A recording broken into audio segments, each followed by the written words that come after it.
pagmamahal na ipinadarama ng galing sa puso at pinaglaanan ng oras.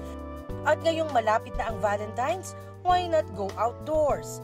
Ang Flower Park at restaurant na ito sa Silang, Cavite, ipadarama talagang special ang iyong The One. Plus, tanggal stress at pagod pa ang paligid nitong 3-hectare flower park dahil sa nagkagandahan at makukulay na bulaklak saan ka man tumingin. Ginawa ko yung park for 3 weeks after the pandemic. Every 2 months, nagpapalit tayo ng kulay, ng bulaklak. So we have our own nursery production ng mga flowers. Kaya naman enjoy na enjoy sa kakapicture ang marami. Pang-bonding din ng pamilya ang pag-iikot sa park. Ang pamilyang ito galing pang Basilan. Bukod sa mga bulaklak, may iba't ibang atraksyon din dito na patok sa mga bisita. Tulad ng Giant Peacock, ang bridge, koi pond at ang Kotseng Kuba. May nag-iikot ding mascot sa Flower Park. Na-amaze ako sa lugar, maganda pa, creative sila. Nakaka-refresh, nakaka-reset kapag stress ka sa trabaho.